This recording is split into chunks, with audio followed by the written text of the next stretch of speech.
Hello students, NDC EDU के इस education platform पर आपका फिर से स्वागत है। हमने अपनी लास्ट क्लास में जो हमारी छोटी क्लास हुई थी, क्योंकि थोड़ी हेल्थ प्रॉब्लम थी उसकी वजह से, और उसमें हमने एक प्रमेय पढ़ी थी और अब उससे आगे की ओर हम आगे बढ़ेंगे। प्रमेय हमारी थी कि समकोण त्रिभुज में जो कर्ण का जो वर्ग होता है वो अन्य दोनों भुजाओं के वर्गों के योग के बराबर होता है। मैंने आपको बताया था ये इम्पोर्टेंट भी है। पाइथागोरस प्रमेय थी हमारी, वो हमने अपनी कंटिन्यू की थी। ठीक है, अब हम पढ़ेंगे जो अन्य जो प्रमेय है हमारी, एक बड़ी इंपॉर्टेंट प्रमेय है। एक इससे पहले मैंने आपको एक कथन और बताया था कि समकोण त्रिभुज में समकोण वाले शीर्ष से कर्ण पर डाला गया जो लंब होता है उसके दोनों ओर बने त्रिभुज परस्पर समरूप होते हैं और वो बड़े वाले त्रिभुज के भी परस्पर दोनों समरूप होते हैं। ये अपनी जो प्रमेय थी वो भी बड़ी इंपॉर्टेंट प्रमेय थी। मैंने आपको बताया था कि ये प्रमेय आपको ध्यान में रखनी है। ठीक है, अब देखना हमारी अगली जो प्रमेय है 6.9 जो प्रमेय है वो भी मैं आपको बता रहा हूं कि क्या प्रमेय है कि किसी त्रिभुज में एक भुजा का वर्ग यदि त्रिभुज की अन्य दोनों भुजाओं के वर्गों के योग के बराबर होता है तो पहली भुजा का जो सम्मुख कोण है वो समकोण होता है। ये हमें क्या करना है, इसमें सिद्ध करना है। मैंने क्या बोला, मेरे वर्ड पे गौर करना आप। मैंने ये बोला है कि किसी त्रिभुज में एक भुजा का वर्ग उस त्रिभुज की अन्य दोनों भुजाओं के वर्गों के योग के बराबर होता है तो पहली भुजा का सम्मुख कोण समकोण होता है। ये मैं बोल रहा हूं तो देखना, मैं यहां पे लिख रहा हूं कि किसी त्रिभुज में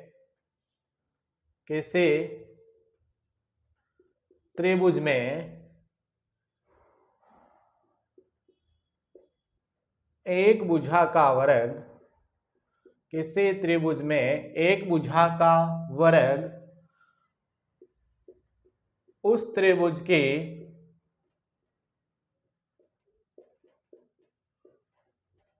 अन्य दोनों भुजाओं के वर्गों के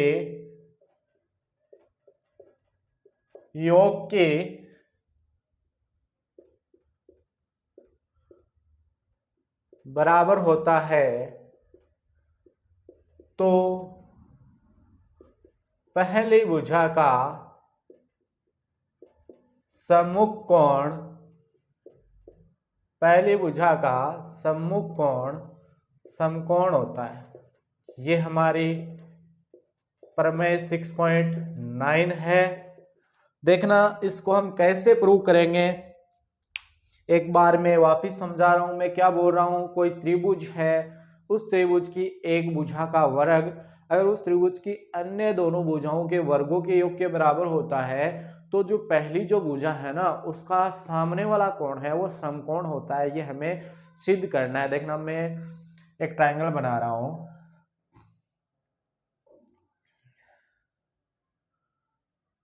ए बी सी। ये हमारे पास क्या ट्रायंगल है, ए बी सी, जिसका कोण बी समकोण है।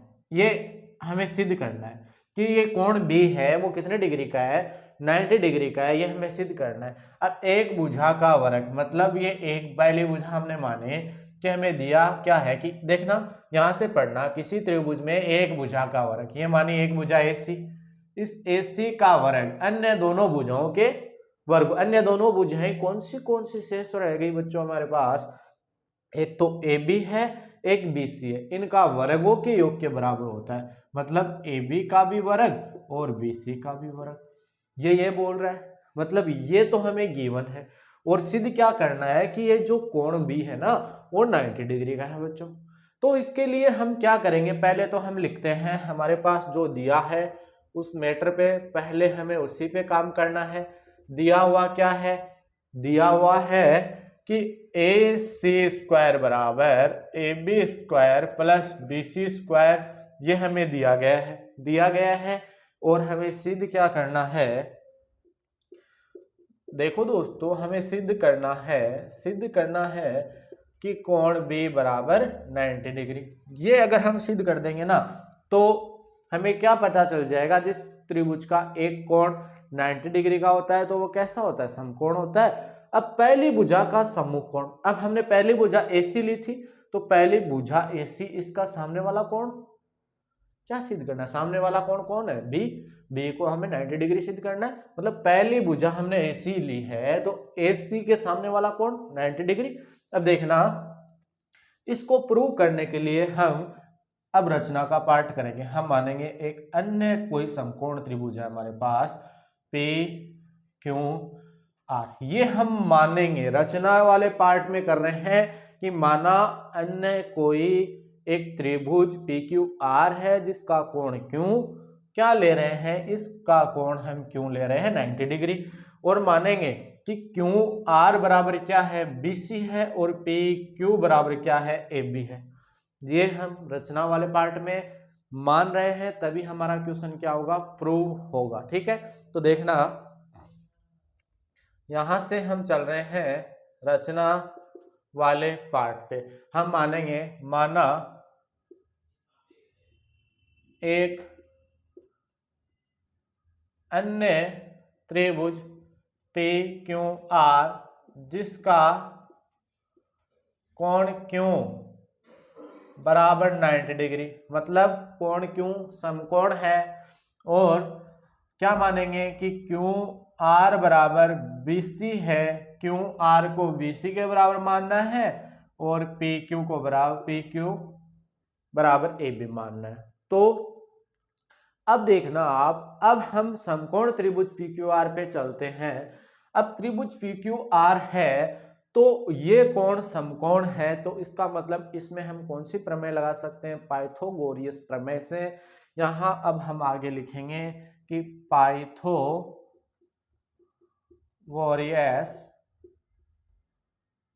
प्रमेय से। पाइथागोरियस प्रमेय हमारे पास क्या रहेगी, पाइथागोरियस प्रमेय आपको पता है कि कर्ण का स्क्वायर बराबर आधार का स्क्वायर प्लस लंब का स्क्वायर होता है। कर्ण 90 डिग्री के सामने वाली भुजा, इसका मतलब इसमें हम त्रिभुज PQR में क्या लिख सकते हैं बच्चों, PR का स्क्वायर, क्योंकि ये कर्ण है, बराबर QR का स्क्वायर प्लस PQ का स्क्वायर लिख सकते हैं। लेकिन बच्चों एक बात देखना, हमें रचना से हमने माना है कि QR बराबर BC भी लिख सकते हैं, PQ बराबर AB भी लिख सकते हैं, तो इस QR की जगह हम BC लिख दें और PQ की जगह हम बच्चों AB लिख दें तो कोई दिक्कत होगी क्या, क्योंकि हमने माना है तो किसी ना किसी काम के लिए तो माना होगा ना। ऐसे तो नहीं ना कि मन में आया और हमने जैसे तैसे करके मान लिया, ऐसा तो सिस्टम नहीं है, आपको पता है। माना है तो कोई ना कोई रीजन होगा उसके पीछे, तभी हम मानते हैं, कोई ना कोई हमारा रीजन है तभी हमने ये चीज मानी है। ठीक है, तो देखना PR का स्क्वायर बराबर QR की जगह क्या लिख देते हैं बच्चों, BC, तो BC का स्क्वायर प्लस PQ की जगह AB लिखेंगे तो AB का स्क्वायर। यहां तक कोई दिक्कत नहीं है। अब देखना, क्या ये हमारे पास PR का स्क्वायर बराबर ये AB का स्क्वायर, AB को पहले लिख दिया बच्चों और BC को बाद में लिख रहे हैं, बात तो बराबर ही है ना। AB को हमने पहले लिखा है AB स्क्वायर और प्लस BC स्क्वायर। तो देखना बच्चों एक बात देखना, ये PR स्क्वायर बराबर, ये मैं इसको समीकरण नंबर 1 देता हूं, क्या दे रहा हूं, समीकरण नंबर 1 दे रहा हूं। लेकिन बच्चों यहां से आप एक बात देख पा रहे हो, दिया है वाले पार्ट से एक बात देख पा रहे हो, इसको हम दे देते हैं समीकरण नंबर 1, इसको दे देते हैं समीकरण नंबर 2। ठीक है, अब दिया वाले पार्ट से आप एक बात देख पा रहे हो ना बच्चों कि ये भी AB square plus BC square बराबर PR स्क्वायर है, और यहां पर AB square plus BC square बराबर AC स्क्वायर है। अरे है ना बच्चों, AB square plus BC square बराबर AC स्क्वायर, यहाँ पे AB square plus BC square बराबर PR स्क्वायर। तो क्या समीकरण 1 व 2 से PR स्क्वायर बराबर AC स्क्वायर होगा ना बच्चों। तो देखना, मैं यहां से समीकरण 1, यही समीकरण 1 व समीकरण 2 से क्या लिख देते हैं बच्चों, समीकरण 1 व समीकरण 2 से हम लिखेंगे कि AC स्क्वायर या फिर PR स्क्वायर बराबर AC स्क्वायर। अब दोनों के ऊपर जब स्क्वायर है तो स्क्वायर से स्क्वायर कैंसिल हो जाएगा और क्या बनेगा, पी आर बराबर ए सी बनेगा। बन गया ना बच्चों, पी आर बराबर ए सी।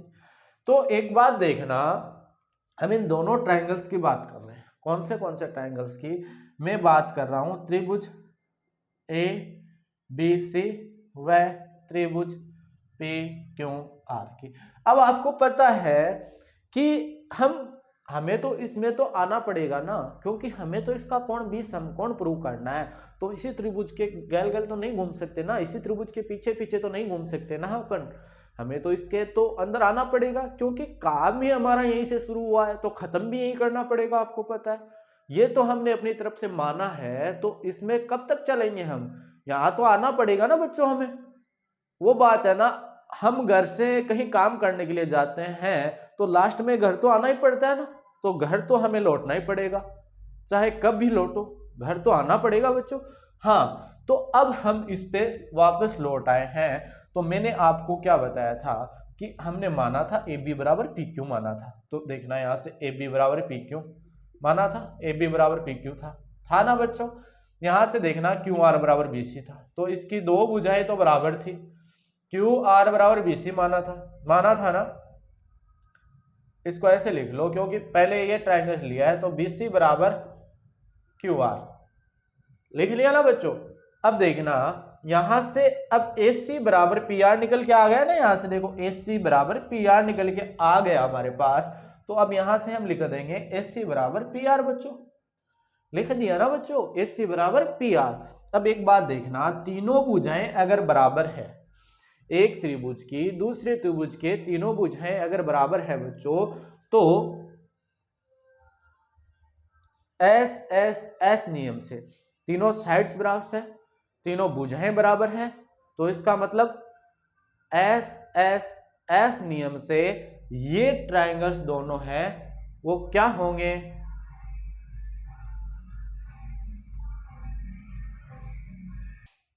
हाँ, तो स्टूडेंट्स हमारे पास क्या हो जाएगा कि ए सी बराबर पी आर। इसका मतलब एक त्रिभुज की एक त्रिभुज की जो संगत भुजाएं हैं दूसरे त्रिभुज की तीनों संगत भुजाओं के इक्वल हैं। तो इसका मतलब ये दोनों जो त्रिभुज हैं, त्रिभुज ए बी सी और त्रिभुज पी क्यू आर, दोनों त्रिभुज आपस में क्या है?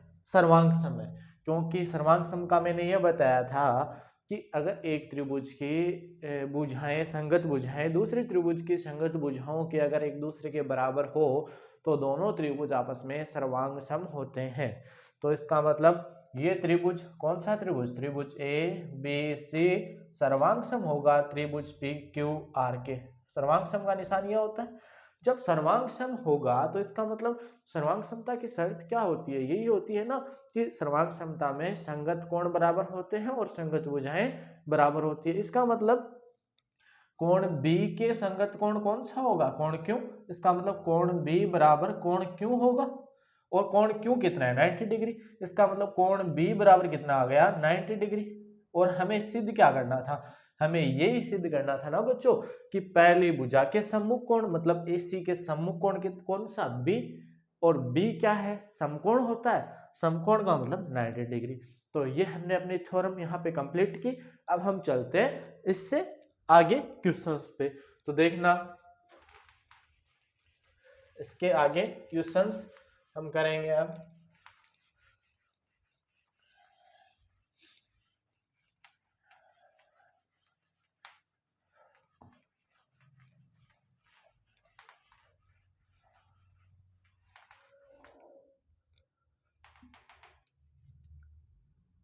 हमारा उदाहरण नंबर है 10। उदाहरण कौन सा? उदाहरण 10 है बच्चों कि आकृति 6.48 में, आकृति 6.48 में कोण ए सी बी बराबर 90 डिग्री तथा सी डी लंब है ए बी। सिद्ध कीजिए कि बी सी स्क्वायर अपॉन ए सी स्क्वायर बराबर बी डी बट्टे AD है। तो देखना पहले हमारे पास जो भी ट्रायंगल दिया गया है उसको हम ले लेते हैं। ये ट्रायंगल है, इसमें ये कोण 90 डिग्री का एंगल है और ये यहाँ पे बिंदु D दिया है, ये A है, ये यहाँ पे C है और ये B है।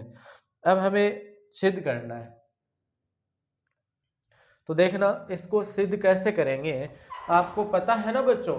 अब हम इसको सिद्ध करने के लिए क्या रूल अप्लाई करेंगे, सिद्ध जो हमें करना है, तो हमें पता है कि A, C और D, ये A, C, D है। इसका मतलब मैंने बताया है, ये यहाँ पे हमने लंब डाल रखा है, मतलब 90 डिग्री का एंगल यहाँ बन रखा है।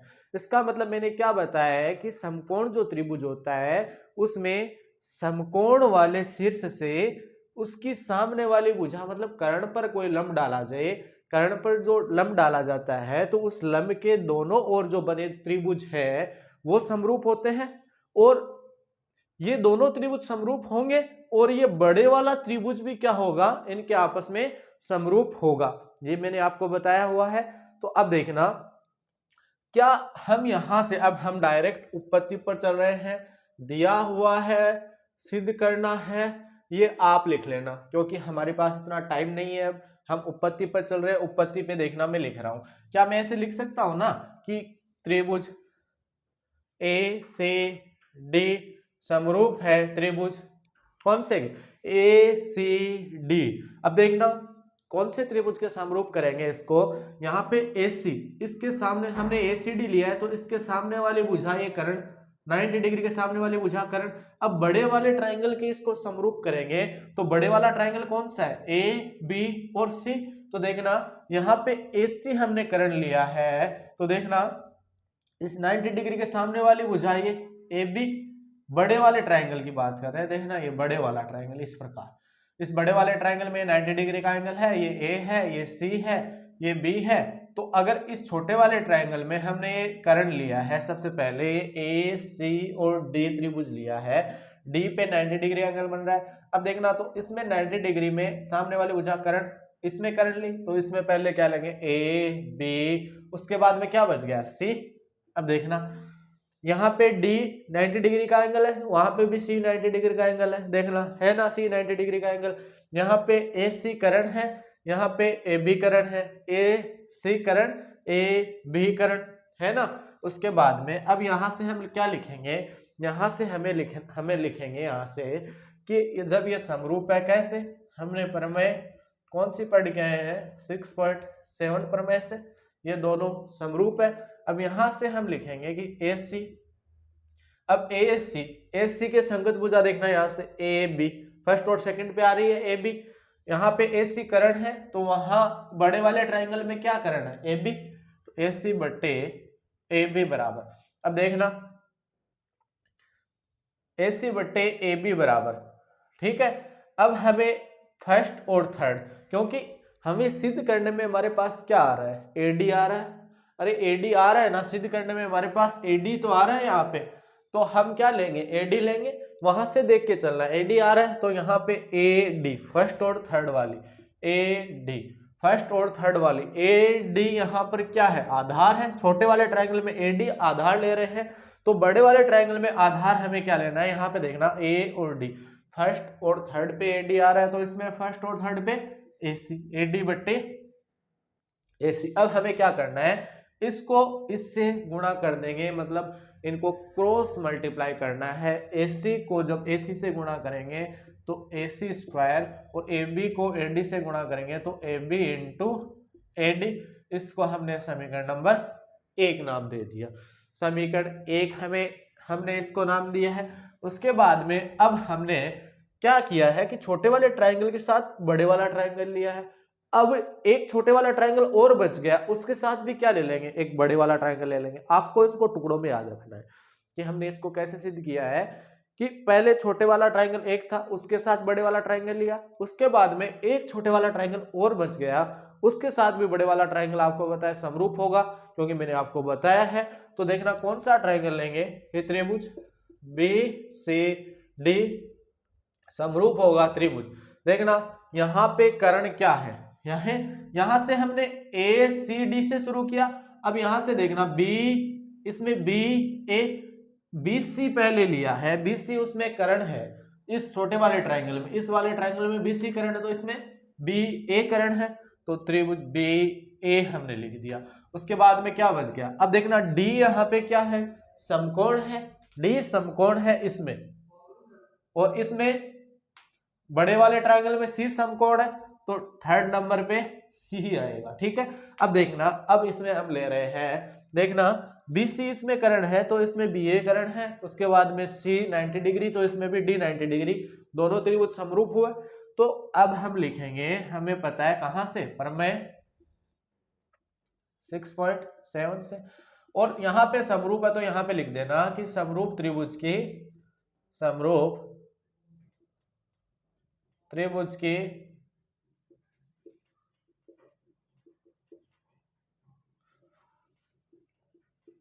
संगत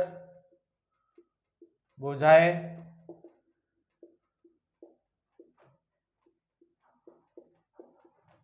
समानुपाती होती है, समरूप त्रिभुज के संगत भुजाएं समानुपाती होती है। वही बात यहां, अब देखना वहां पे हमारे पास BC आ रहा है, ठीक है, यहां पे हम क्या लेंगे, उसमें BC आ रहा है तो वहां से देख के चलना है, एक तो BC है तो यहां पे BC बट्टे, अब देखना फर्स्ट और सेकंड पे इसमें BC है तो इसमें फर्स्ट सेकंड पे BA। अब देखना एक बात, यहां से हमारे पास, अब वहां से एक तो हमारे पास BD भी आ रहा है ना, BD आ रहा है, तो देखना यहां से हम क्या लेंगे, BD, क्या लेंगे, BD, तो लेंगे ये B और D, तो BD फर्स्ट और थर्ड पे है, फर्स्ट पे B और थर्ड पे D, तो इसमें फर्स्ट पे B थर्ड पे C, तो ये BC। अब इनको भी आपस में क्या कर देंगे, क्रॉस मल्टीप्लाई कर देंगे, तो BC को BC से अगर मल्टीप्लाई करेंगे तो BC स्क्वायर और BA या फिर AB भी बोल सकते हैं, AB इंटू BD, ये इक्वेशन नंबर 2।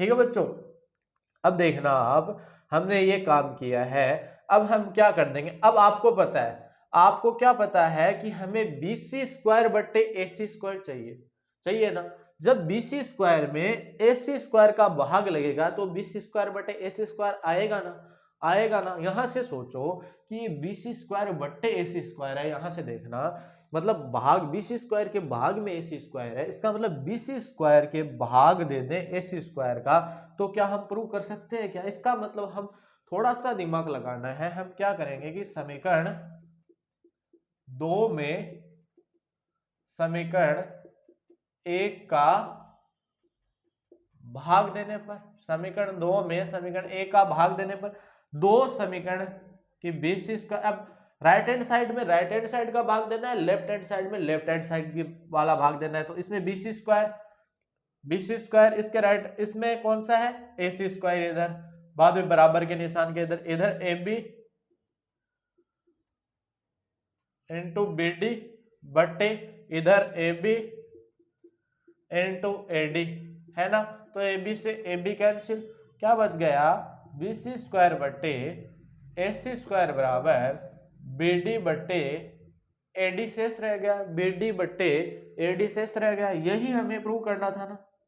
तो हम क्या लिखेंगे, इति सिद्धम, ये आपका एग्जाम्पल नंबर था, कौन सा एग्जाम्पल था।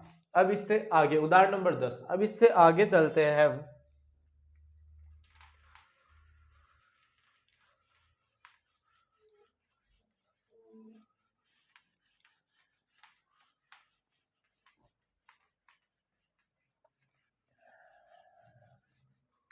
उदाहरण नंबर 11,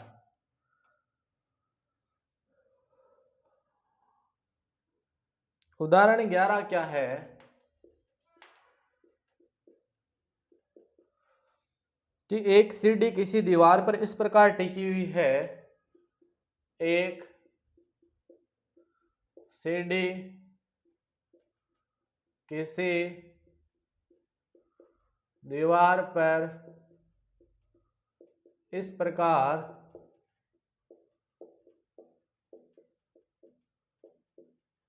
टिकी हुई है कि इसका निचला सिरा कि इसका निचला सिरा दीवार से 2.5 मीटर की दूरी पर, निचला सिरा दीवार से 2.5 मीटर की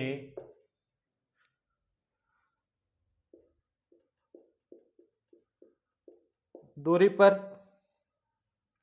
तथा इसका ऊपरी सिरा तथा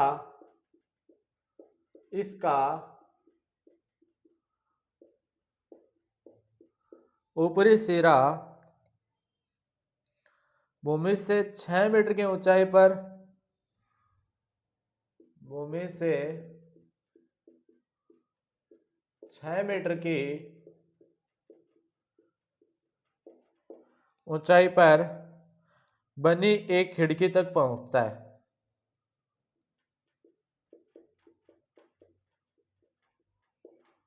बनी एक खिड़की तक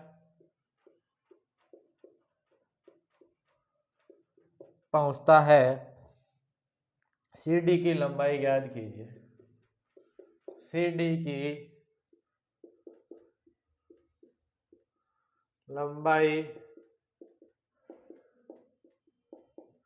ज्ञात कीजिए। बड़ा इजी क्वेश्चन है, देखना एक बार वापस से मैं क्वेश्चन पढ़ता हूं। हमारा क्वेश्चन क्या है? हमारा क्वेश्चन ये है बच्चों कि एक सीडी किसी दीवार पर इस प्रकार टिकी हुई है।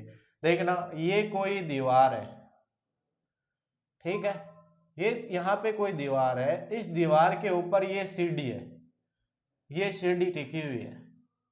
सीडी ऐसे ही तो टिकाते हैं, ऐसे ये सीडी है, ठीक है, ये इस दीवार के ऊपर सीडी टिकी हुई है, ये ठीक है, ये सीडी टिकी हुई है दीवार पर कि इसका निचला सिरा दीवार से, ये दीवार और इसका निचला सिरा ये रहा, दीवार से कितने मीटर की दूरी पर बोल रहा है? 2.5 मीटर की दूरी पर है। क्वेश्चन बोल रहा है, मैं नहीं बोल रहा है, ये हमारा क्वेश्चन बोल रहा है कि ये सीडी है, इसका निचला सिरा दीवार से 2.5 मीटर की दूरी पर है ना। उसके बाद में बोल रहा है कि इस सीडी का ऊपरा सिरा, इस सीडी का ऊपरी सिरा ये है, यही है ना ऊपरी सिरा। ऊपरी सिरा भूमि से 6 मीटर की ऊंचाई पर, भूमि से ऊपरी सिरा ये रहा, भूमि से कितनी मीटर की ऊंचाई पर? 6 मीटर की ऊंचाई पर बनी एक खिड़की तक पहुंचता है। ये 6 मीटर की ऊंचाई दे रखी है, ठीक है। उसके बाद ये बोल रहा है कि सीडी की लंबाई ज्ञात करनी है। इसका मतलब कौन सी लंबाई ज्ञात करनी है? ये वाली लंबाई हमें ज्ञात करनी है। मैं मान लेता हूं ये ए है, ये बी है और ये सी है।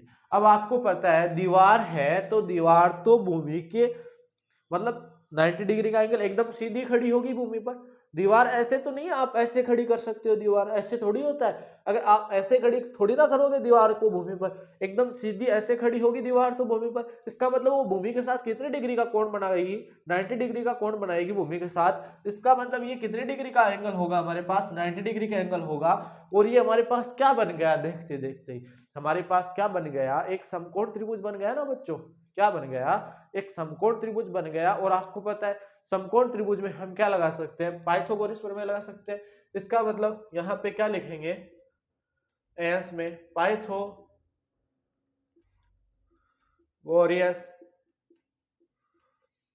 प्रमेय से, किससे?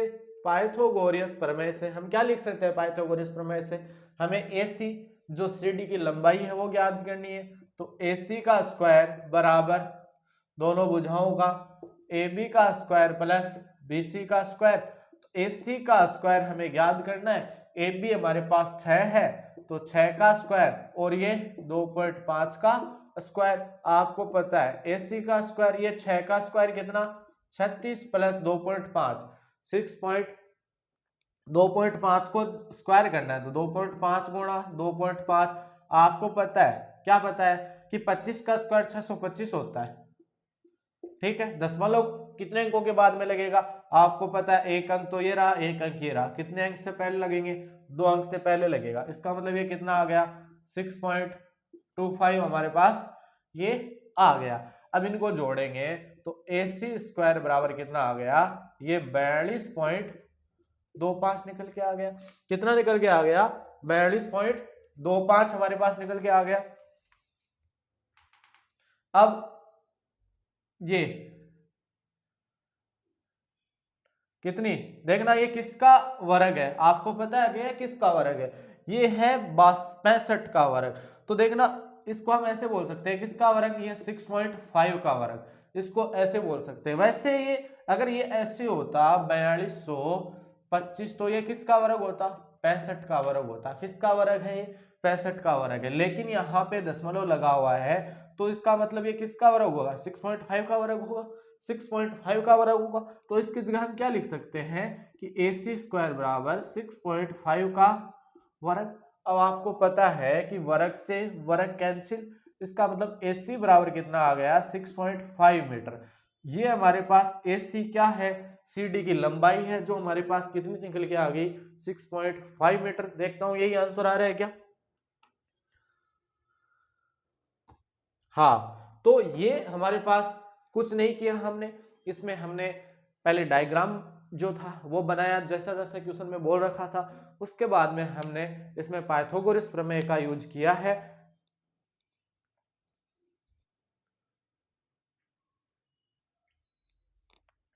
अब इससे अगले वाली जो क्लास रहेगी हमारी, इससे अगले वाली क्लास में हम इससे आगे के एग्जाम्पल्स देखेंगे, और जो भी आपके डाउट रहते हैं वो डाउट आप मेरे को कमेंट में लिख के बताइएगा, वो मैं आपके क्लियर करवाऊंगा। ठीक है, और आप ऐसे ही हमारी क्लास का एंजॉय लेते रहिए, हमारे साथ बने रहिए। धन्यवाद।